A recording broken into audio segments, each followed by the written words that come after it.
Hi, everybody, and welcome to Tell Me About Podcast, where each week two nerdy friends deep dive random topics. I'm Laura. And I'm Tom. And this is episode number 8. So today we are talking about the incredible life and the untimely and mysterious death of Amelia Earhart. She's a person that's always kind of really fascinated me. And as I went into the research, I found out a lot more about her than I ever knew. So I'm really excited to get to this episode. And we've really cornered the market on plane mishaps so far. Yeah, we really have. This is two. Yeah. All right, so let's get into it. Amelia Mary Earhart was born on July 24th, 1897, in Atchison, Kansas, to parents Amy and Edwin Earhart. Not long after, her little sister Grace was born, who would later go by her middle name Muriel. Amelia went by the nickname Millie, and her childhood was described as unconventional for the time. Her mother's family was somewhat wealthy, and her maternal grandfather, Alfred Gideon Otis, was a federal judge and president of Atchison Savings Bank. At one point in their childhood, the Earhart sisters lived with their grandparents and only saw their parents on holidays and special occasions. Despite this, Amelia had a lot of affection for both of her parents. She was said to be an adventurous child, climbing trees, hunting rats, riding horses, sledding, and playing football.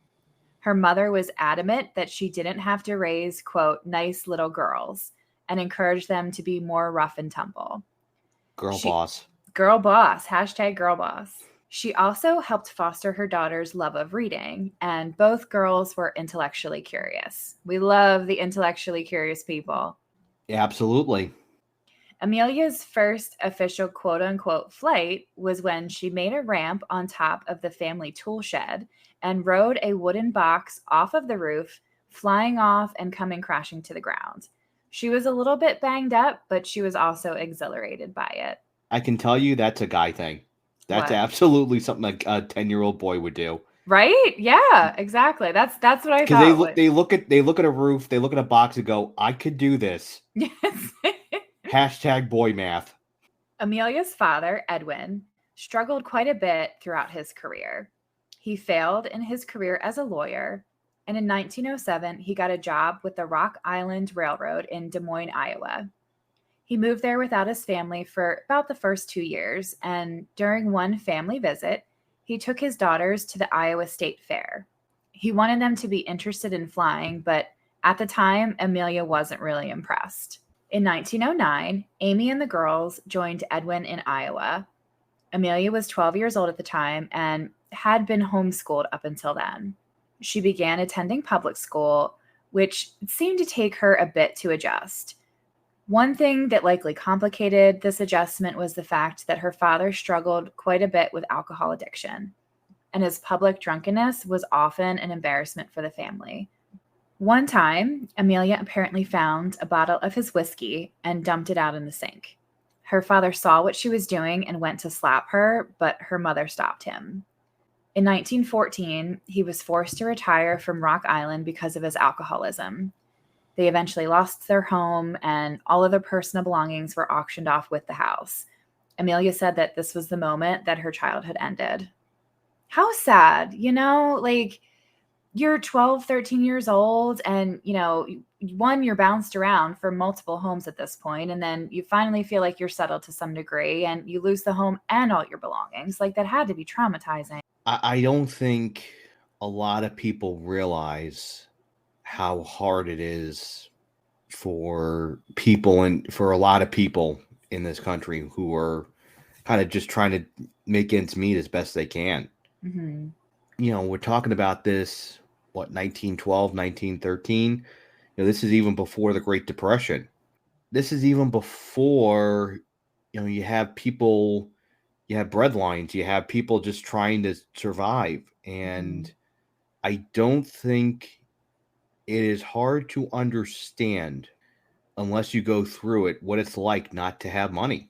Yeah, they had a bit of money. Like, they weren't poor. I mean, I'm going to get into that a little bit more about their financial situation and kind of what happened there, but I don't know. I think that that her father especially was quite irresponsible, and just one, the addiction and just the instability of her childhood. Like I guess I didn't realize until I started doing this research, like how unstable and tumultuous her childhood really was.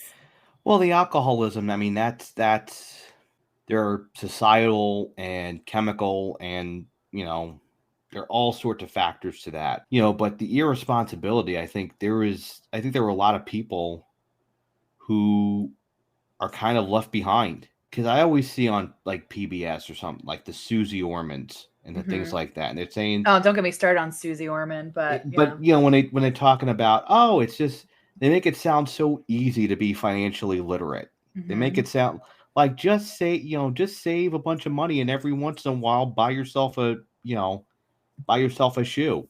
They make it just sound so easy when in reality it's not that easy at all. If you're a parent and you're struggling you're struggling to make ends meet, you're not worried about you. Yeah. You're worried about your kids. You're Well, making sure that if all you're of their good needs. parents, Yeah, yeah. but if you're not worried about your needs, I think that just gets, I don't know, it just gets so lost in just Hmm. all the bullshit. In 1915, her father got a job at the Great Northern Railroad in St. Paul, Minnesota. Amelia was a junior in high school at the time, and shortly after the move, her maternal grandmother passed away, leaving a lot of money to Amy. Edwin reportedly did not have any access to this money in order to prevent any frivolous spending. So there you go. I think the whole family knew that he wasn't great with money.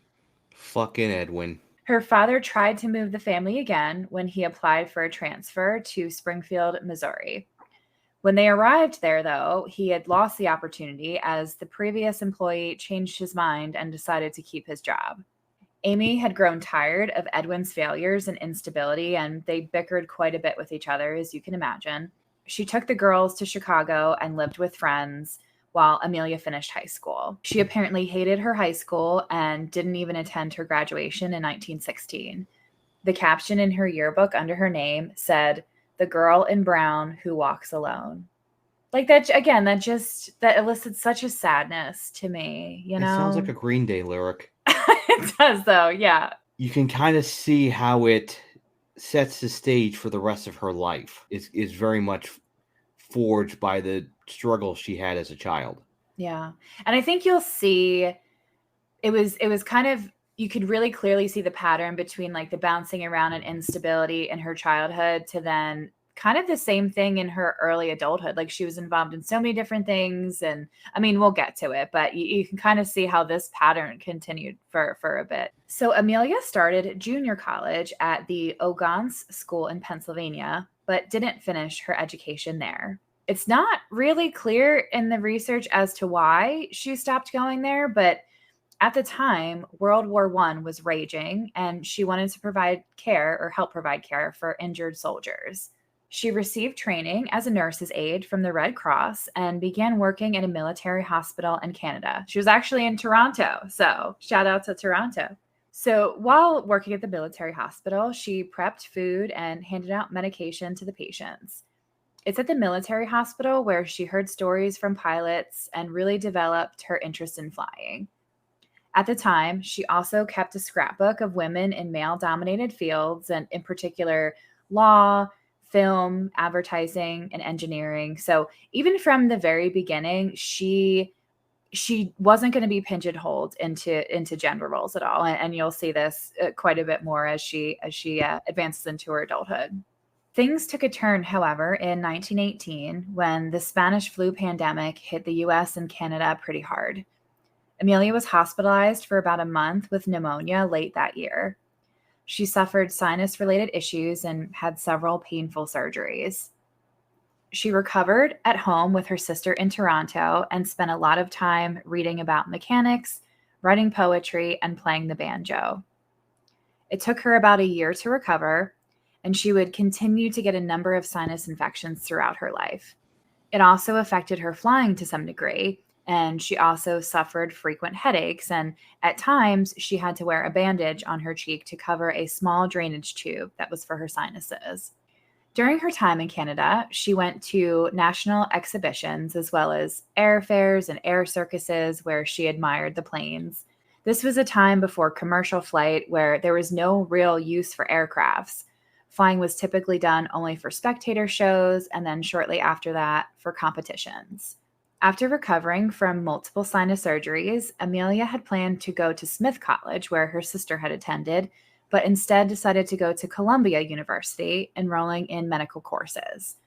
She very much enjoyed medical research, but quickly learned that she didn't want to practice medicine as she didn't think that she would be good at it. Amelia left Columbia University a year later and moved to California with her parents, who had reunited for a brief period of time. In December of 1920, she and her father went to an aerial meet in Long Beach, California. She asked her father about passenger flights and taking flying lessons, and they returned there the next day. Frank Hawks, who would later become a famous air racer, took her up in her first passenger flight, costing $10 for 10 minutes, and that would equal about $146 for the 10 minutes today. And they didn't even give you a meal. She later said about the experience, "By the time I got 200 to 300 feet off the ground, I knew that I had to fly." She saved money for her first flying lessons by working jobs such as a photographer, a truck driver, and a stenographer. Her first flight as a pilot was in 1921 in a Curtiss JN-4. Amelia wasn't a natural pilot and had to work hard to master it. But even from the beginning, her persistence made her stand out from the others. Her mother and sister helped her raise the money for her first plane, which was a bright yellow Kinner Airster biplane called the Canary. She also changed her image by cutting her hair short like the other female pilots and bought a leather flying coat. There was a story in one of the documentaries that I watched that said when she bought the leather coat, she wasn't happy because it didn't look very distressed. So she put oil on it, oil on the leather, and really tried to make it look more aged than it did because she really wanted to fit in, with the pilot look of the time. So I appreciate that dedication. It's an homage to the Rocketeer. It's Mm-hmm. really she really wanted to nail the look. She did. In October of 1922, she set her first record for female pilots when she flew an altitude of 14,000 feet. And then in May 1923, she was the 16th woman in the U.S. to get her pilot's license.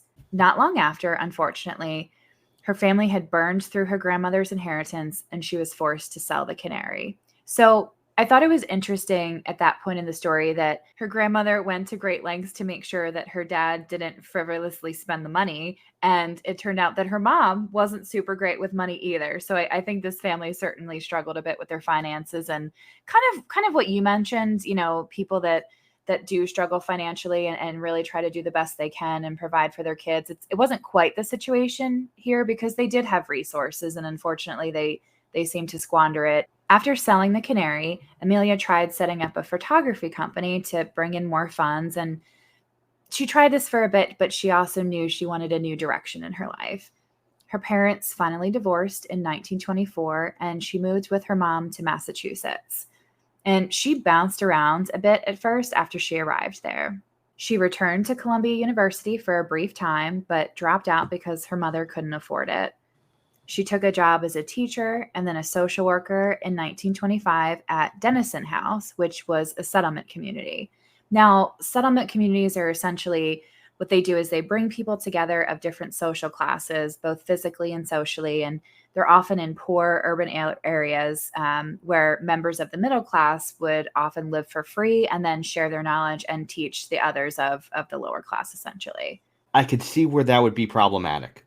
I definitely see both pros and cons to it. To me, it really speaks to society at the time. They did kind of want to relate more towards each other, and I don't know. I don't think this would work today, but And I think these days people tend to be a little more individualistic, whereas I think back in the 20s, there was more of a sense of society and belonging and wanting to bring people together more than there is today. Amelia maintained interest in flying and became a member of the American Aeronautical Society. She soon became vice president of the Boston chapter in 1927. She also became a sales rep for Kinner Aircraft in Boston and wrote for a local newspaper mostly columns promoting flying and women in aviation. And her fame slowly began to grow at this time.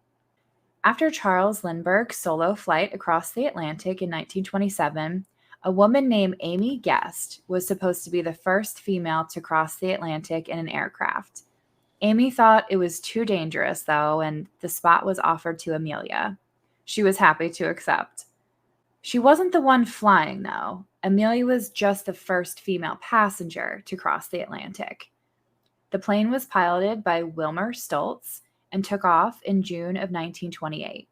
Their trip took 20 hours and 40 minutes. She received a lot of fanfare upon arriving in Southampton, England, and back in the US, there were multiple parades in her honor and a reception with President Calvin Coolidge.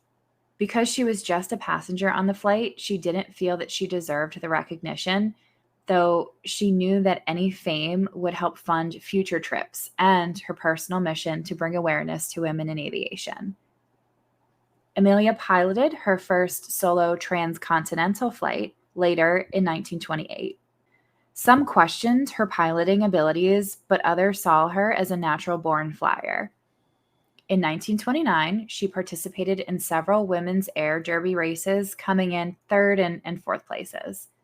She also began doing speaking tours around the country, and again, her fame continued to rise. And you have to remember, too, like, this is a time where the news is still, in a lot of ways, being reported by radio and newspaper. It's myth building on a micro scale, but this is all word of mouth. By this time, she had met a man named George Putnam, a book publisher and publicist who would help her career and later become her husband. He promoted and published 2 books that she had written and used her image in successful marketing campaigns for clothing, sportswear, and Lucky Strike cigarettes. Now, the Lucky Strike cigarettes campaign actually reportedly hurt her image a bit, but that confused me because I think back in the late 20s, like they didn't know how dangerous cigarettes were and they were often quite popular. And I didn't quite get why that hurt her image, but if somebody else can enlighten us on that, please do. It wouldn't be that because everyone, you had newscasts sponsored by cigarettes. You Exactly. had, the biggest stars were all smoking. So it wasn't, it was seen as a hip thing to do. That's why I was confused why it hurt her image a bit. But Amelia got more involved in her clothes marketing campaign, and her clothing line sold really well at Macy's department store. She also promoted her own luggage line, the Modernaire Earhart luggage. She grew closer to George the more time they spent together, and she soon broke off her engagement to a man named Samuel Chapman, a chemical engineer from Boston. There wasn't a ton of information in the research I did about Samuel and their engagement or about Samuel at all. So when it kind of popped up that she was engaged to him at the time, I'm like, where did he come from? So Putnam was a divorced father of 2 boys, and he just absolutely adored Amelia. He proposed to her 6 times before she finally agreed, and they wed in February of 1931. She was very progressive for the time, not taking his last name, and they both agreed to be equals in the marriage. Amelia very much valued equality everywhere, and she never bought into the idea of gender roles, as I mentioned. She was an advocate of birth control and never had any children of her own. So George often got bad press who referred to him as Mr. Earhart, but it never really seemed to bother him much, if at all. He gave her courage and the publicity to fund her flights. Amelia took additional solo flights and continued to participate in long-distance air racing. Between 1930 and 1935, she set 7 women's speed and distance aviation records, including the altitude record of 18,415 feet in 1931. Around the same time, she became an editor at Cosmopolitan magazine, where she tried to further the public's image of women in aviation, and she also promoted the development of a passenger air service. So again, there was no commercial flights, there were no passenger flights at the time, so flying was really in its infancy. She became one of the most famous people in the world at the time and was the most well-known pilot next to Charles Lindbergh. She actually looked a bit like Charles Lindbergh. If you see pictures of the both of them, they honestly could be siblings. And she was given nicknames after him, like Lucky Lindy or Lady Lindy. Some of her other nicknames were Queen of the Air, Pretty Pioneer, and Babe of the Sky. I like Babe of the Sky. I think that's cool. Yeah, Babe of the Sky is kind of nice. Amelia made her transatlantic solo flight in May of 1932 in a Lockheed Vega 5B, which was similar to the plane that Lindbergh piloted in his transatlantic flight. Her flight lasted 14 hours and 56 minutes, and she faced weather and mechanical issues. She actually wound up landing in Ireland instead of her intended destination of Paris. And one of the documentaries talked about how there was a man that came out to the field where she landed just to see if she was okay and if she needed any help. And he made some kind of mention about, oh, you must have had a long flight. And she said, yeah, I'm from the United States. So he was a little shocked by that. Didn't anticipate Zinger. that. Yeah. After the flight, she received a Distinguished Flying Cross from the Congress and the Cross of the Knight of the Legion of Honor from the French government, as well as a gold medal from the National Geographic Society, which was presented by President Herbert Hoover. She also had other opportunities open up for her as she represented Transcontinental Air Transport, which would later become TWA Airline. She did this with Charles Lindbergh, and she also became vice president for National Airways. Amelia's influence was instrumental in the creation of a regional shuttle from New York to DC called Ludington Airline. Every chance she had, as mentioned, she promoted women in aviation. She founded an organization called the 99s, a group of female pilots supporting each other and advancing their cause. She was quite the feminist icon at the time, and like I said, it even more so than people realized. I mean, at that time, your icons were probably her and the women's suffrage movement. But I don't know. I just because I knew that she was certainly feminist and really advanced women's causes, by being one of the very few female pilots and being as successful as she was. But just how persistent she was at the cause and how much she tried to bring, female pilots together. It's just, I don't know. I thought it was really cool. Tragedy struck, though, in 1934 when Amelia was on a speaking tour and a fire broke out in her home, destroying almost everything. This seemed very reminiscent of the time in her childhood when her father lost the home and all the belongings were auctioned off with it. So she and George moved to California just to get a fresh start, which completely understandable. Well, yeah. I mean, when you've had the amount of tragedy she's had in at this point, what, 35, 40 years? That's a lot. Mm-hmm. Yeah, agreed. While in California, Amelia co-founded an aviation school in September of 1935, a business she ran with the Mance family. The school was named the Earhart Mance Flying School. However, it was not successful and closed not long after its opening. After the closure of the flying school, Amelia was ready for yet another new challenge. She wanted to circumnavigate the globe, and in 1937, she prepared for her first flight around the world. It was to be the longest trip in history at the time, spanning 29,000 miles along an equatorial route. Now, I always thought, and this is just me not knowing, I always thought that she circumnavigated the globe in one shot without stopping. That was not the case. Planes weren't able to do that at the time, and it didn't quite click with me that that's not how it happened until this. I mean, I don't think planes can really do that now. Well, here's a fun fact for you. So I got to wondering, I'm like, okay, what did this ever happen? Is this possible? So I did find that in December 1986, Richard Rutan and Gina Yeager were the first to fly around the world in a nonstop flight without refueling. Guess how long it took them? I'm going to say 5 days. Wow, you're really close. So it took them 9 days and 3 minutes. Like, okay, I don't hate flying. I'm fine with it. I can do it, but I can't. Once I hit like 5, 6 hours on a plane, I get really restless. Like I feel claustrophobic. I need to get up. So 9 days on a plane. I can't go to Europe. That's Yeah, me like either. No. Like, I would love to go, and I just don't know if I could sit on a plane for that long. I mean, I'm Mhm. going to Arizona in March. I don't know, and that's like 5 hours, and Right? that might be a little long for me. But yeah, I can't imagine 9 days on a plane. Like, that's crazy. But like I said, it is possible. They carried a ton of fuel on that flight, but I was just curious to see if that ever happened. So there you go. There's the answer to that. Amelia secured funding for her global flight through Purdue University, where she had become a visiting faculty member in 1935. Purdue financed a customized plane for her that was equipped with more fuel tanks in order to aid her trip. The plane was a Lockheed Electra 10E called the Flying Laboratory.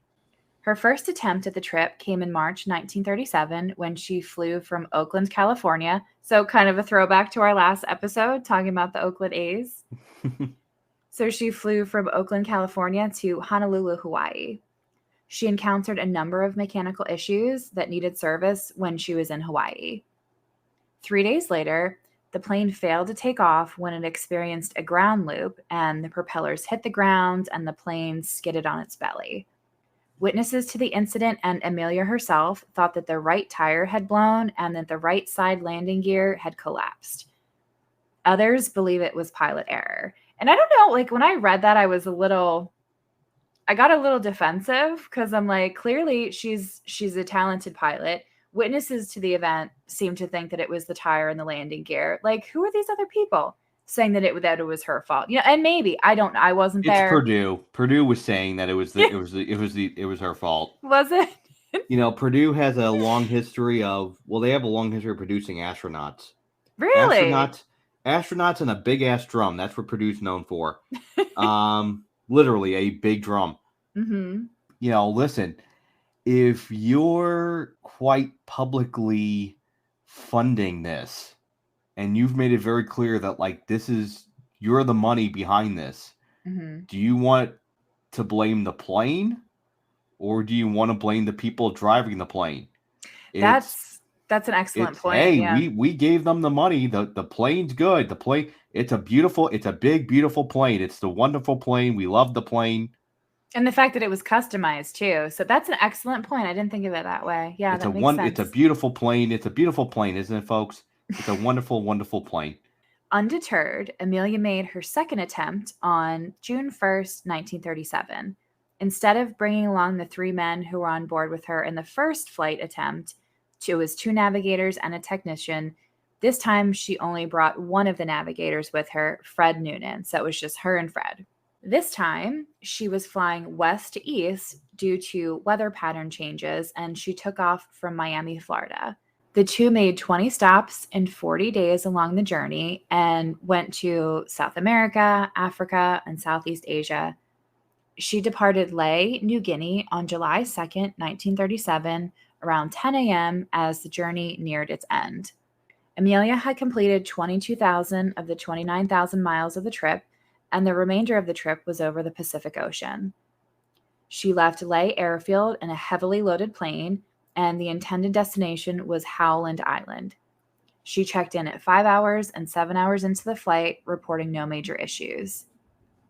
For her arrival on Howland Island, the U.S. Coast Guard sent the Itasca, a ship that was mostly used for ferrying at the time, but also had capabilities for communication and navigation functions. Itasca was supposed to help guide her to the island via voice transmission, as the island was very, very tiny. Amelia's plane, the Electra, also had radio equipment for communication and navigation, but she never actually established a two-way radio connection or radio located the Itasca. As she neared the island after 20 hours in the air, the Itasca crew could hear her, but she couldn't hear them. There's a lot of speculation about possible failures with the communication system, the radio, and antennas of the Electra. The details are very, very technical, and in one documentary I watched, it's just way too advanced for me to understand. So I encourage you, if you're a science and engineering nerd, to go check that out. Amelia essentially had no radio navigation while nearing Howland Island. She could hear one transmission from the Itasca, but again was unable to establish this two-way radio connection to assist with her navigation. She had trouble finding her direction, and either the equipment on the Electra was not working properly or she didn't understand the direction finding system, which was newer equipment for her. But my argument there is she's already made it 40 days in this plane using this navigation system. So I really don't buy that she didn't understand how it worked. I would like to assume that it just was not working properly. Yeah, that seems a little far fetched Right? that she wouldn't know how to work the navigation system. Mm-hmm. So yeah, when they threw out that theory, I'm like, okay, I'm not sure that I buy that. The Itasca, growing more nervous as time went on, transmitted the message, quote, Earhart on Northwest saying running out of gas. Only half hour left. Can't hear us at all. We hear her and are sending 3505 and 500 in the same time constantly. So those are different radio waves that they were trying to send the transmission on. Soon after, Amelia sent the message, calling Itasca, we must be on you, but we cannot see you. Gas is running low. Been unable to reach you by radio. We are flying at 1,000 feet. The Itasca then blew smoke signals in an effort to become more visible to her, but unfortunately, this effort was unsuccessful. Her last transmission was reportedly more frantic. Quote, we are on the line 157, 337, which essentially stating her position. We will repeat message. We will repeat this message on 6210 kilocycles. Wait, we are running north to south. Amelia, Fred Noonan, and the plane disappeared after that. About an hour after Amelia's last recorded message, the Itasca undertook a search of the north and west of the island based on the initial assumptions of where her transmissions were coming from. The U.S. Navy also launched a 3-day search. On July 6, 1937, the battleship Colorado took over all naval and Coast Guard units in the search efforts. A week into the search and rescue went to Phoenix Islands, which were a group of islands including Gardner Island that had been uninhabited for about 40 years. Gardner Island was about 400 miles southeast of Howland Island, and some reports say that her last known position was closer to Gardner Island. Signs of habitation appeared to be visible, but nothing else of significance was found at the time. So that was very weird. So they saw it was supposedly not uninhabited for about 40 years, and then they did see signs of habitation a few days and a few weeks after her disappearance. So, but nothing else was found. So and it was really unclear like how closely they got, what they were able to search. So I don't know. That puts up a little red flag in my head. Well, it's very I want to say convenient, but it's very odd. Mm-hmm. The search for Amelia Earhart ended on July 19th, 1937, with no answers. It cost the United States $4 million and was the most expensive search and rescue effort at the time. No wreckage from the plane or bodies were ever found. Though her disappearance stunned the world, it actually wasn't that unusual to disappear back then, especially for pilots. Amelia was declared dead in absentia on January 5th, 1939, where a person is thought to be dead with any direct proof of the death. As time marched on, World War II soon dominated the news. The world seemed to forget about her and her disappearance until the 1950s and 60s when new searches were launched and new theories about her death emerged.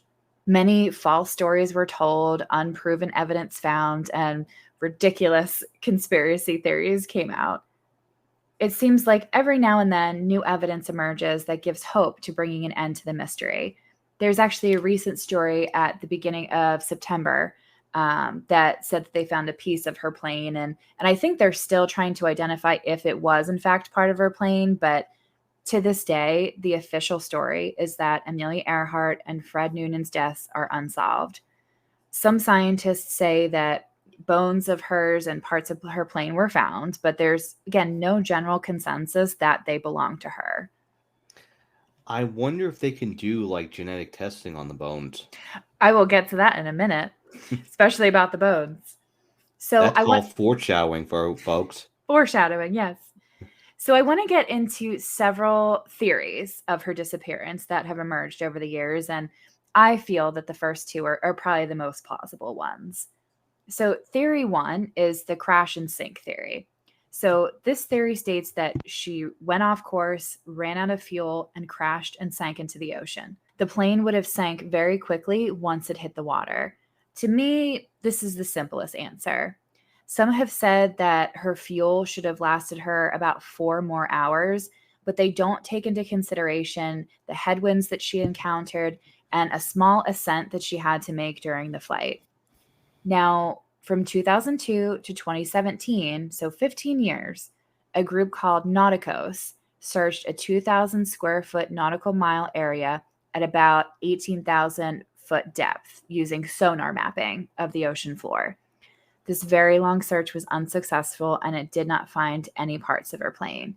Now, I do think that seemed like a very, very thorough search effort, but just knowing about shipwrecks and searching for shipwrecks, the ocean can be very, very difficult to navigate and search. It's can be depending on where you are and kind of the geography of the ocean floor of where you are, it's almost impossible at times. So I can see why it could be difficult.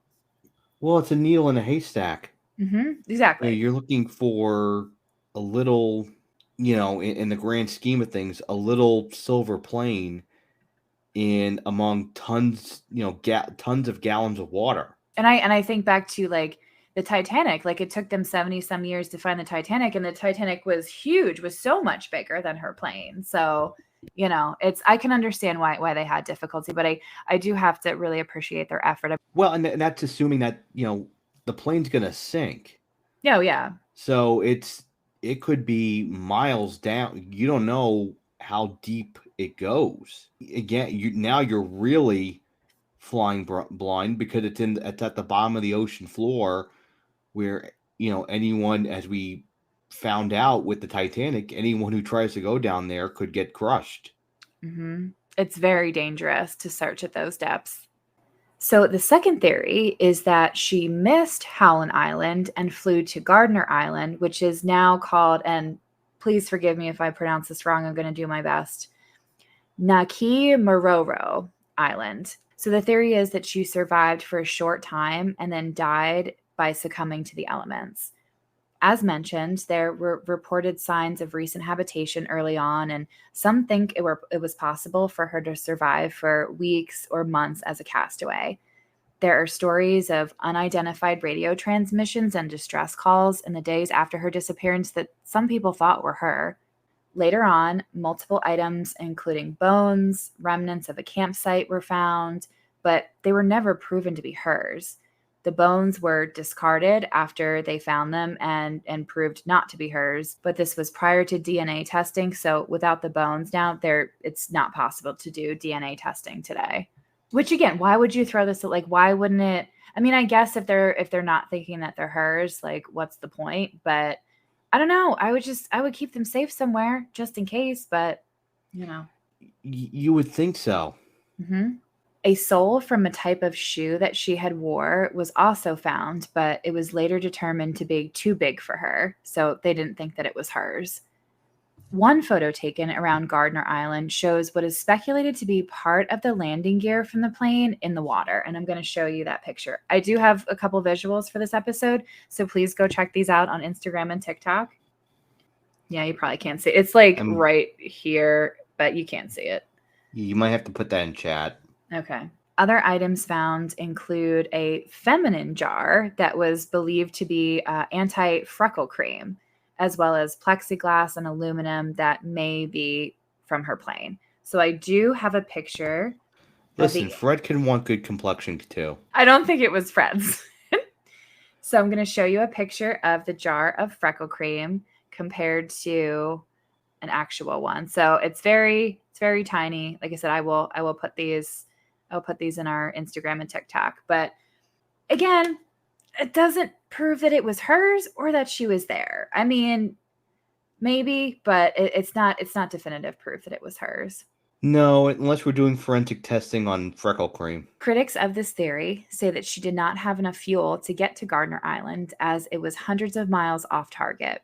There was also no mayday or distress call made by her. It's interesting to point out, too, that there was no smoke from a crashed plane or any irrefutable evidence that it was her plane anywhere found.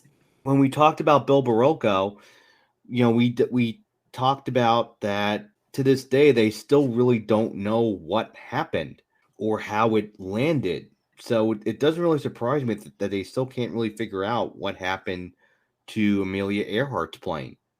And I think because it was so long ago, both of those stories, that the forensics of it, just, I mean, the science wasn't there. They couldn't do it. I mean, now they have better technology. They can kind of like map the crash, and I just think that too much time has passed, and there's no evidence to really kind of investigate to see what actually happened. I know it was a little different because they did find Bill Barocco's plane, but again, I don't think it was enough to be able to definitively say what happened. Exactly. And we're never going to know for sure until we actually find the plane. Mm-hmm. If we find the plane. Yeah. I'll get to what I think at the end. So the third theory is that her plane was forced down by the Japanese and she was captured and later killed on Marshall Island. In this theory, both her and Fred died while in their custody. There are stories from people who talked about an American lady pilot held captive on the island.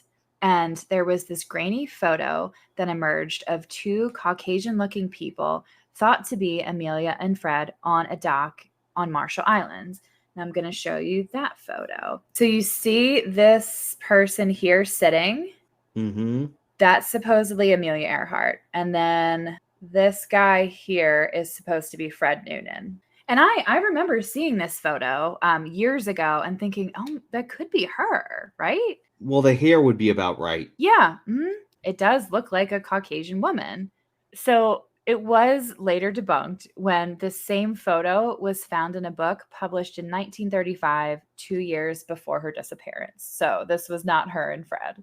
Another theory along these lines was that she voluntarily went down so that the U.S. could search around Marshall Island and do reconnaissance on the Japanese. I believe this theory assumes that she was either captured and killed by the Japanese, or the US brought her back home and gave her a new identity, which that's another theory we're going to get to in a minute. The last offshoot of this theory says that she was captured by the Japanese and then forced to be Tokyo Rose, which essentially was a group of English-speaking radio hosts broadcasting Japanese propaganda. Now, again, there is no evidence whatsoever of this. So I don't really buy into this one, especially that the photo has been debunked. Oh, absolutely. So the fourth theory is that she was a spy for FDR. Her trip was supposedly a secret mission to spy on the Japanese on the island of Sabian. In 1987, Thomas Devine wrote a book called Eyewitness to the AE Incident, which told stories of supposed eyewitnesses, who saw her on the island. She was apparently held in a prison and then shot in the chest. What was believed to be her briefcase was also found on the island, supposedly, and that the U.S. later came to destroy her plane in a cover-up. Unsurprisingly, there's no physical evidence whatsoever to support this theory either. And my objection to this is, if it was such a secret mission, then why was this flight so publicized? Like, this was a huge story at the time that the first woman was going to circumnavigate the globe. So if you wanted her to do a secret mission, this doesn't really make sense. That's what they want you to think. Very ominous. Wink, wink. Theory number 5 was that she was in fact alive and assumed a new identity as Irene Bolam after the military brought her home. The real Irene Bolam was a banker from New Jersey and vehemently denied that she was Amelia Earhart. She went on to sue the book publisher McGraw-Hill for a book that was written about her being Amelia Earhart, essentially. Bolam has since passed away, and it has been proven without a doubt that she was not Amelia Earhart. And I do have a photo of her as well. I want you to tell me how close you think they look to each other. I mean, I could see it, but I don't think that there you go. You see? Like, the hair is the same, but if you look at the facial structure, it's not the same. No. So it's really not. So that was one theory.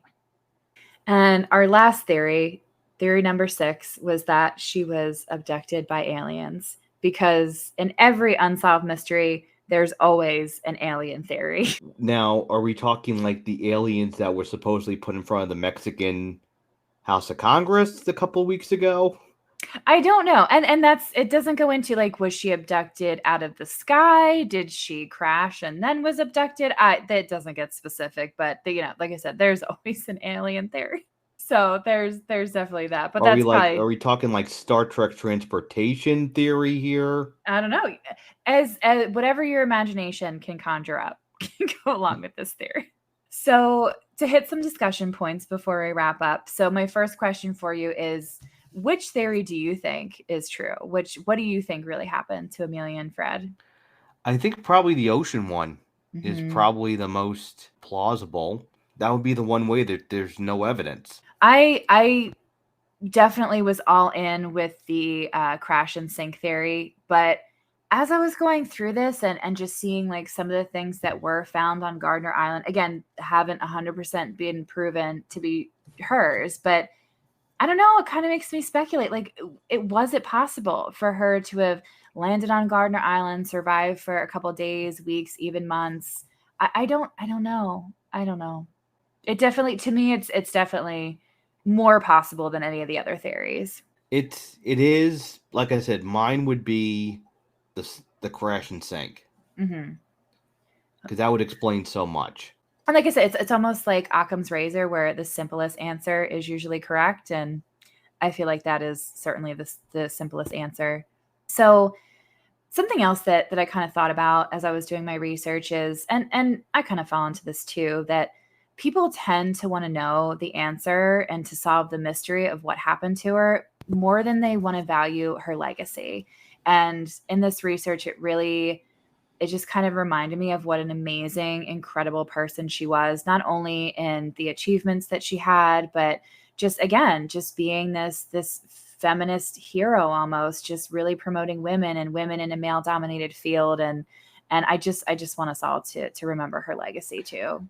Well, and I think there's a mythology around her, in a lot of ways, purely simply related on her passing. When that's the case, I think that the legend almost becomes more popular than the truth. Hmm. And there's a whole kind of, you know, man who shot Liberty Valance aspect to this, that when, that the mythology is more, the mythology becomes the fact. I think people just want to know what happened to her at this point. And like I said, I think that just overshadows everything and all the speculation and I don't know. Like I said, I just want to make sure that we remember, all her achievements and her legacy as we talk about her. I agree. Something else that I thought about as I was researching her life was that her life wasn't easy, and she really had to work for it. She had to work for the funding for her flight. She really had to work to master, flying. And I guess it also cut a lesson from her life is she wasn't really happy being in one place for too long. You see, she like bounced around to different jobs and different towns and different colleges and until she really kind of found her niche. And I just thought that was interesting, something that I didn't really know about her, but it's kind of a lesson of like, even though something's difficult, if it's really something that you want to do, it's do your best at it and don't give up on it.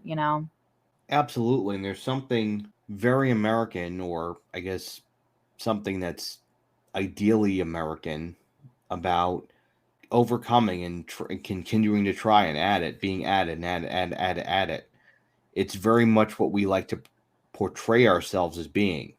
So, her story, we talk about the mythology of Amelia Earhart. Her story really blends into the American mythology just as well. And then the last thing I just want to point out, I think something else that gets overshadowed along with her legacy is Fred Noonan. About, her disappearance and her death, I feel like it's all usually focused on her. And, Fred was a person too with a family and he passed too. So I have a note here that please don't forget Fred. So I just want to make sure that we think about him in this tragedy too. R.I.P. to Fred too. All right. And then the last thing that I wanted to mention, so all growing up, my childhood, my family would take a trip every year down to the Outer Banks, North Carolina, and they have an incredible Wright Brothers Memorial in Kill Devil Hills. I was there in, I believe it was 2010 or 2011, and I went to the memorial, and they have a cool little museum, and it has a really, really cool view. It's actually where, you know, they took their first flight, and highly recommend if anybody has a chance to go to that. It's really, really cool. So definitely check that out if you ever get the chance to do that. And the Outer Banks itself is just wonderful and gorgeous. So just recommend going to the Outer Banks just in general. So I think I just want to thank everyone for continuing to listen to us. We have a new country.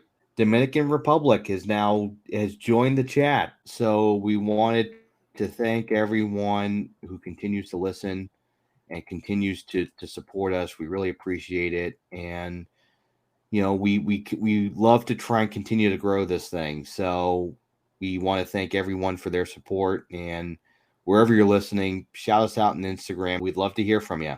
And I just want to say, all the positive feedback and kind words that we've received so far, we again very much appreciate it, and hope that you stick with us and continue to listen, and tell us what you guys want to hear about. Like we're definitely super nerdy and have topics that we want to deep dive. But if there's something that you guys want to hear about, we're absolutely game to do some research on that as well. So, okay, guys, that is our show. So we will be back next week with another episode from Tom. So please don't forget to rate, review, and subscribe. And go check out our episode visuals on Instagram and TikTok at the Tell Me About Podcast. And email us episode suggestions and comments to the Tell Me About Podcast at gmail.com. Have a great week, guys. Bye.